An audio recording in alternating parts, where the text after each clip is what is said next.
no solamente hablar de lo que uno sabe, sino también de lo que uno no conoce estrictamente, ¿no? Así, bueno, entonces estuve buscando y tratando de averiguar algunas cosas, pero en realidad lo digo más que nada como también el acercarme a la obra de Claudia me obligó a conocer un poco más que la obra de Claudia y ver qué pasaba en Bolivia, o qué estaba pasando en Bolivia con la literatura en general. Más allá de que ahora no pueda decir, no tengo un panorama, no tengo una visión clara de qué es lo que está pasando en Bolivia concretamente.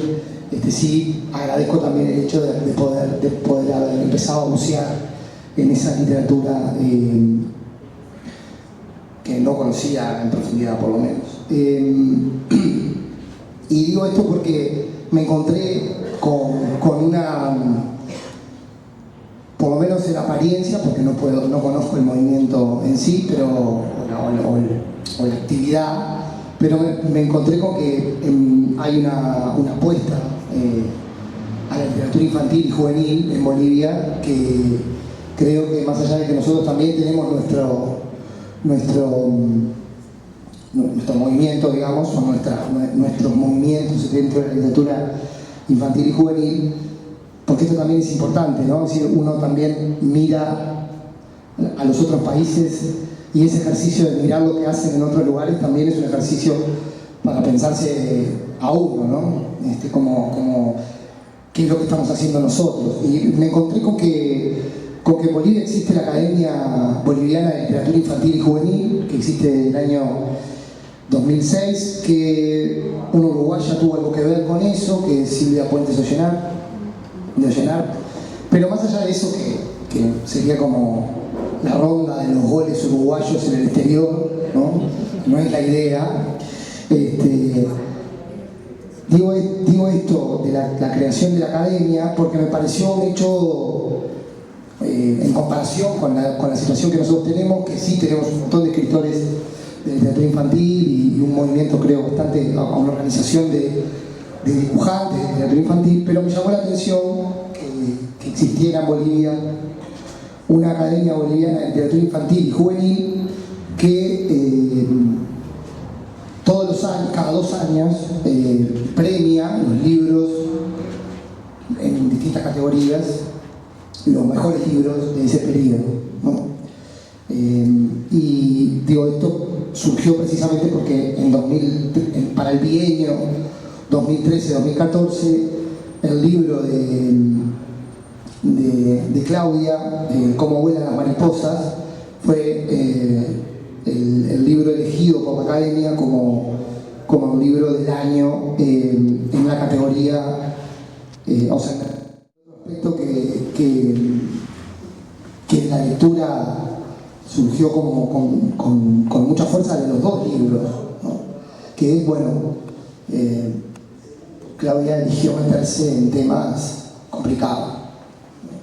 Son complicados para los adultos y son complicados para los niños, para los jóvenes. O sea, digo esto complicado no porque me parezca, no por el tabú, sino porque no porque me parezca mal, sino porque efectivamente me parece hay que escribir con mucha valentía algunas cosas y ponerlas en juego y bueno, y después hacerse cargo de eso, ¿no?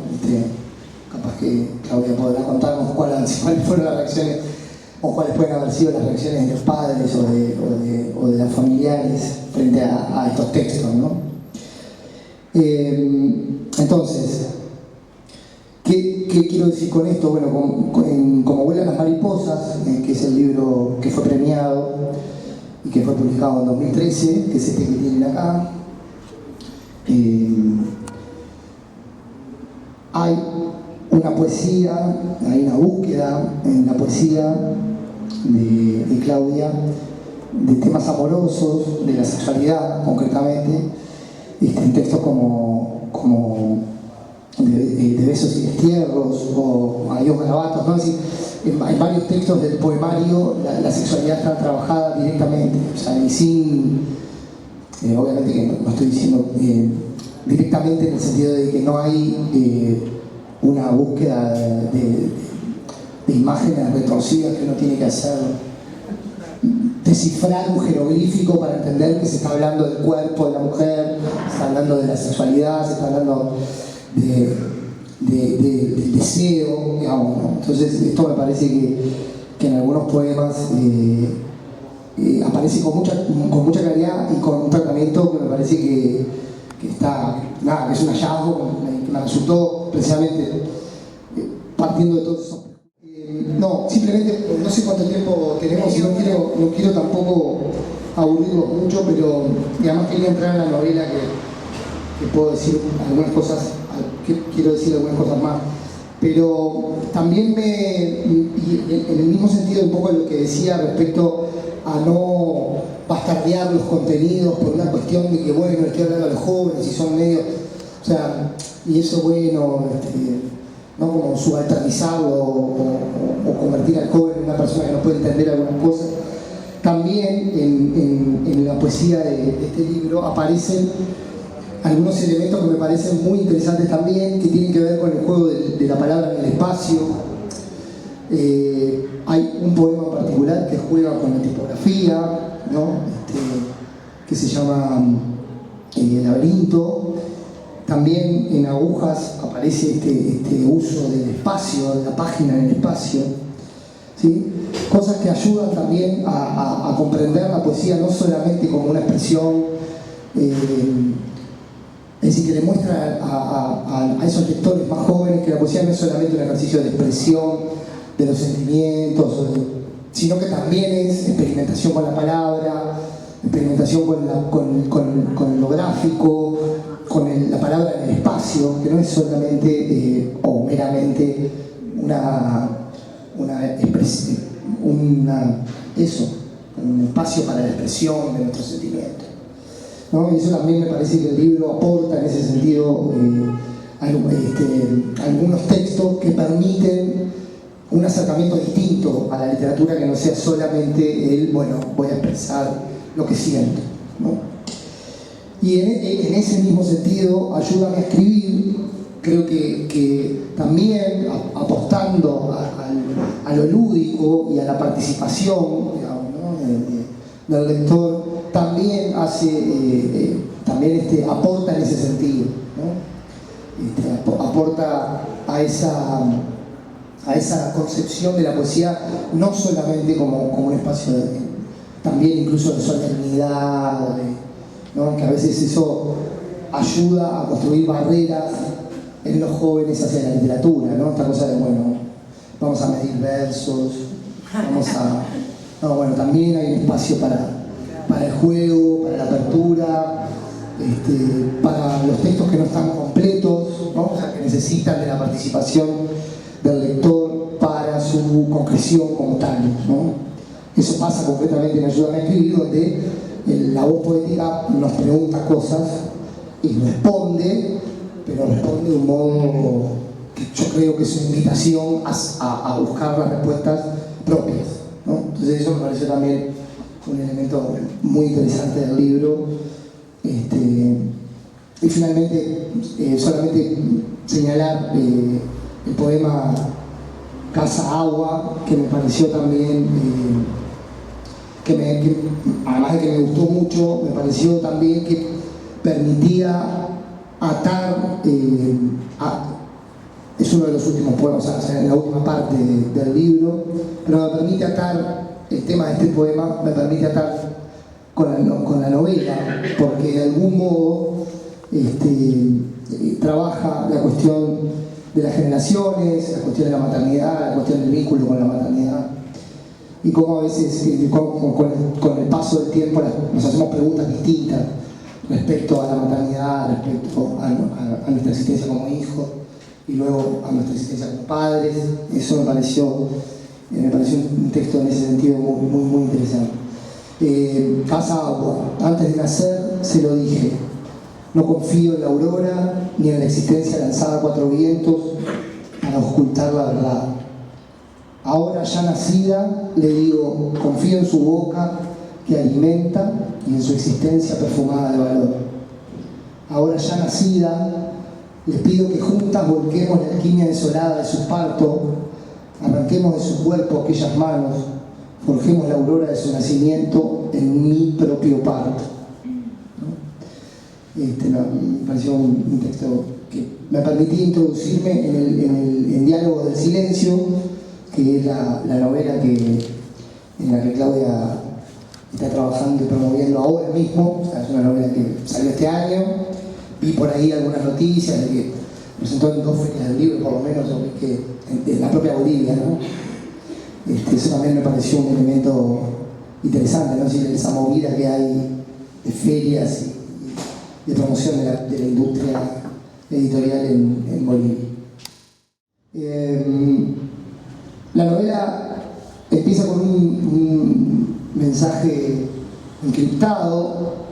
En realidad es, creo, el símbolo de un diálogo imposible, ¿no? De un diálogo imposible, pero que se hace posible a partir de la ficción que construye Claudia, ¿no? Es decir, hay un diálogo entre una mujer joven de 17 o casi 18 años, está por cumplir 18 años, que está embarazada y que dialoga con, o sea, su hija, o sea, la futura hija, dialoga con ella a través de su cuerpo, a través de mensajes que están encriptados, y me parece que un poco ese capítulo marca ese encuentro que en realidad es un desencuentro, ¿no? Es decir, no hay comunicación, lo que interpreta la madre no es lo que la hija está tratando de decir, ¿no?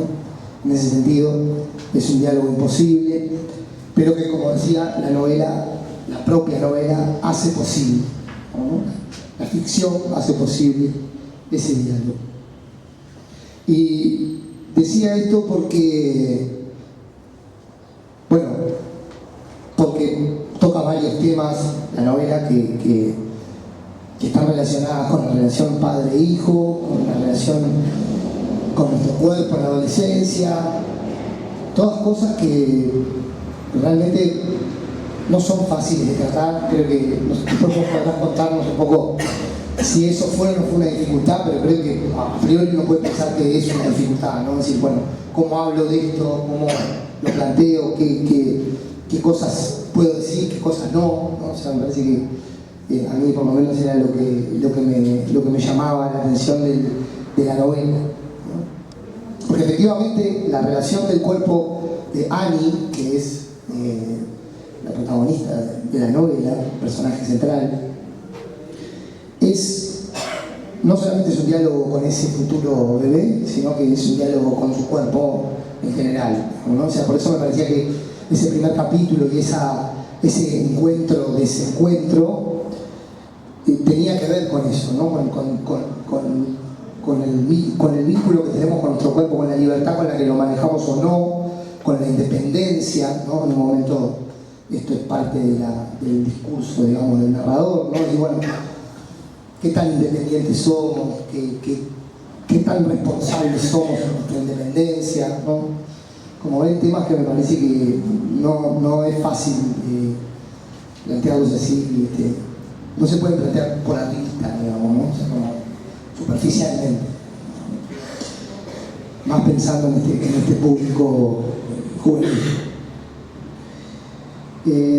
Entonces es también un cuerpo extrañado de sí mismo, ¿no? Porque de algún modo esos golpes no son del todo interpretados, ¿no? O sea, no son bien interpretados, ¿no? Y la novela, o sea, tiene una trama complicada, que es la historia de la propia Annie. Annie pasa por varias situaciones traumáticas o que son decisivas en su vida. Sus padres se divorcian, ella vive con sus hermanos, de algún modo se hace cargo de ellos. Luego su madre enferma gravemente, muere. La muerte de su madre también es un elemento que tiene un peso muy importante en el texto. El vínculo con Meu, que es su pareja, o bueno, ella quiere que sea su pareja, pero bueno, ahí esa es un poco también la cuestión de la novela, las relaciones, los vínculos, la responsabilidad de los vínculos. Bueno, pasa por un embarazo no deseado, ¿sí? Y también el vínculo con su propia hija, ¿no? Es decir, luego del nacimiento, que es un poco lo que cierra la novela. Digo esto de la cuestión de la responsabilidad de los vínculos porque efectivamente lo que ocurre es que Neur y Annie tienen relaciones sexuales sin protección y entonces el narrador, digo el narrador porque no hay una marca de género clara en quien narra, sí, las historias que se cuentan, pero no en quien narra. Y a mí me llamó la atención cómo estaba planteado la cuestión de la independencia, ¿no? Es decir, ella será independiente, tan independiente que obligará a cuidarse. Allí él será recontra independiente, ¿no? O sea, la ironía respecto a la independencia de los dos sin protección, ¿no? Ahí uno puede, reconozco que tuve sensaciones ambiguas, ¿no? Es decir, por un lado parecía que se castigaba la libertad de los jóvenes de tener sexo cuando quieran, pero después seguía pensándolo y decía, bueno, no, pero en realidad también hay una mirada irónica respecto a esta cuestión de ser independiente, pero no preocuparme por las consecuencias de esa independencia, ¿no?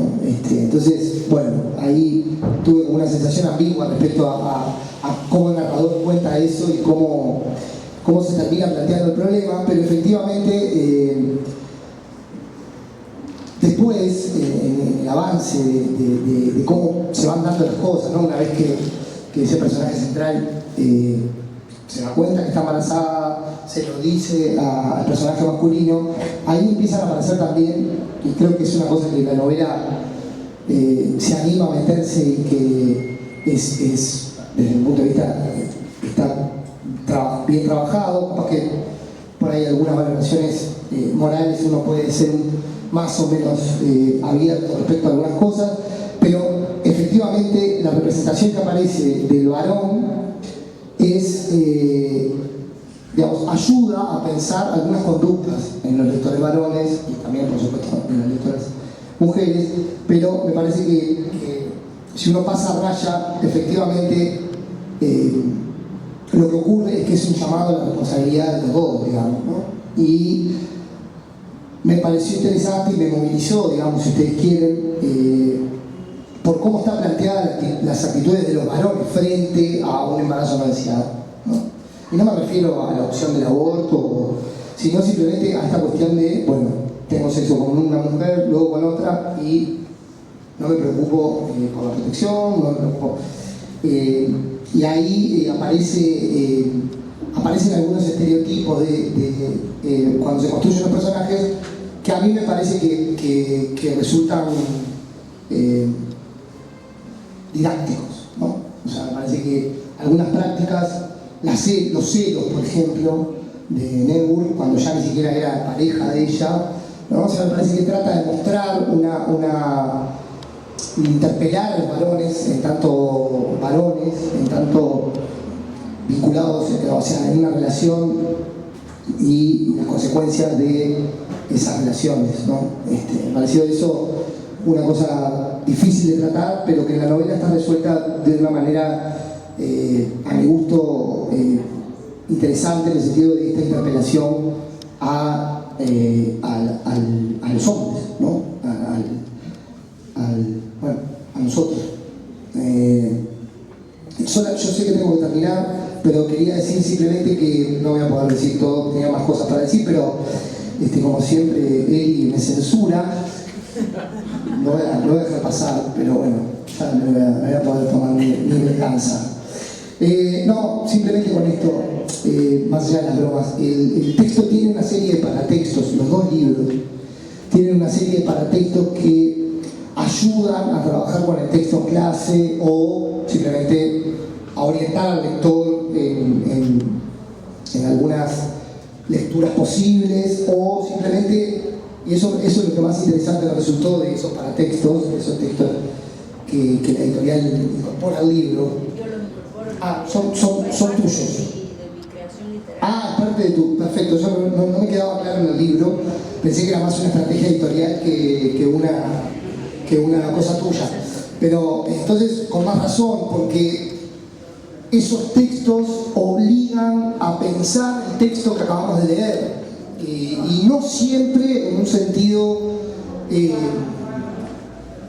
tranquilizador, ahora que sé que fuiste vos, tranquilizador para el autor, porque le preguntan por las conductas de los personajes, le preguntan por las actitudes, por las respuestas, sin miedo a las respuestas, que pueden ser terribles para el texto, ¿no? En el sentido de, bueno, esto no me gustó, no es real, no me gusta, yo qué sé. Y sin embargo, esos paratextos ayudan a comprender el texto de una forma más profunda, a preguntar al texto, a interpelar al texto en lo que dice, y eso también me pareció un aporte súper interesante. Así que bueno, lo dejo por acá.